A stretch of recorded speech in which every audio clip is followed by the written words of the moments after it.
Nietzsche once said that God is dead and we have killed him. And when I look at the state of test automation in 2026, I can't help but share the same sentiment. When I look at the bloated frameworks, at the flaky tests, at the CI/CD pipelines that we have created, I can't help but just say that test automation is dead and we are its murderers.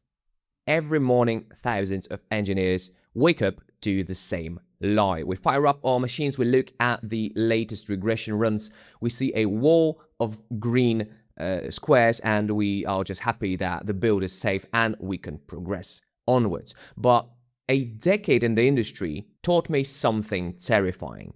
This wall of green squares isn't really a sign of quality, it's just a safety blanket of sorts. For years, we've been told a very specific kind of story, that coding is the highest form of testing, that if you are not honing your skills in Python or Playwright or Selenium or whatever the technology of a given time was, you are basically falling behind. That if you aren't building frameworks right now, you are becoming a relic of the past. So we did just that. We all rushed to learn the syntax. We rushed to create these complex machines, these monstrosities. We mastered locators, page objects, and all the infrastructure in order to create these convoluted systems which are designed to check if an element is clickable.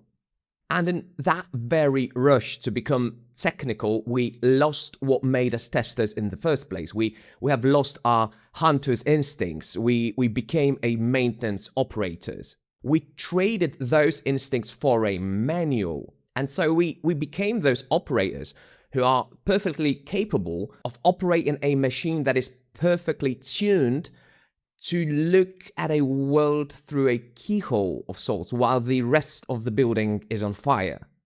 The fundamental problem with automation is that by its nature, it's deterministic. So it's created in order to ensure that the known knowns are working, that the assertions of things that you are fully aware of are actually passing. And so a script will only find the bugs which you knew existed back when you were creating that script. And so it's not really testing, it's regression validation. It's making sure that the work done yesterday didn't just start breaking today. Real testing, however, is chaotic. It's that weird, almost psychotic feeling you get when you enter a website and it just fails to load at a speed that you kind of thought it would. There's some small slight latency change which makes you feel that something is off even though you cannot quite put your finger on it yet.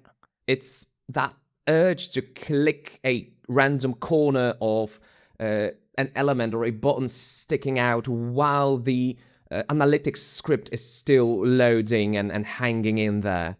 It's noticing a subtle UX anomaly which no CSS selector would actually find. When we outsource 100% of our attention to automation, we kind of step into the janitor mode, janitor territory of our mind, because asking those unconventional, unexpected, weird questions, those corner cases that actually provide value, becomes too time-consuming, or it makes the risk of creating something within automation too flaky or too unpredictable. So we choose the path of least resistance. We automate the happy paths, and during that process, we kind of forget that real users are not robots.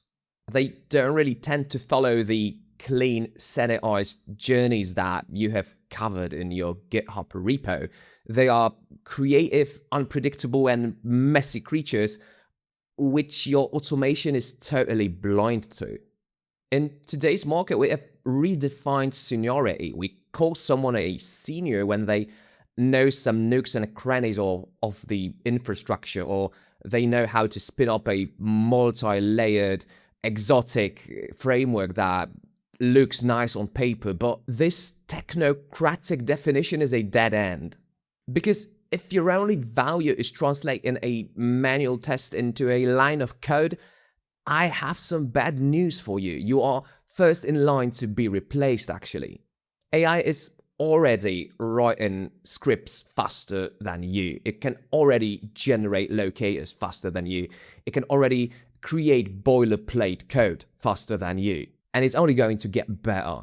But one thing AI cannot do, and the thing which we are starting to forget, is how to critically evaluate the product. Manual testing, exploratory testing, human-centric testing, those aren't lower rings of QA. This is the core, fundamental element of who we are. This is not an inferior form of evolution, it's just the core of our profession. Automation should be your exoskeleton, a thing that removes the boredom in order for you to be able to engage in the actual hunt. But if the pilot inside of that suit, inside of that exoskeleton, is oblivious to how to actually operate it, how to fly it, then this suit just becomes a very expensive kind of coffin. We are both raising and ourselves becoming a generation of code monkeys who can fix a broken script but cannot find a logic flaw inside of a product if it's not covered already by a should be visible assertion. So I think it's high time we stop apologizing for just testing, because it's not just testing, and the value of a QA engineer is not measured by the number of lines inside of the GitHub repo. A true Seniority Dead End is not someone who has the most green squares on their report. It's someone who actually knows when to put the keyboard away and start critically testing like an actual human being. To just stop breaking things, tinkering with things, trying things, rather than just staying in that safe limbo of the testing framework. Because at the end of the day, a script doesn't use your software, a human does. And so as long as we prioritize the machine validation over human instincts, as long as we put that machine validation on the pedestal as the pinnacle of what we can do as QA engineers or test automation engineers or however you want to call us, because at the end of the day, our core is still quality. As long as we put this machine validations on the top of the mountain, our automation will actually remain nothing more but a very, very expensive illusion of safety. So if I can have one call to action at the end of this rant, I just urge you not to let the scripts make you blind, and to just keep your instincts sharp to actually test, and above all else, to remember to keep on rocking.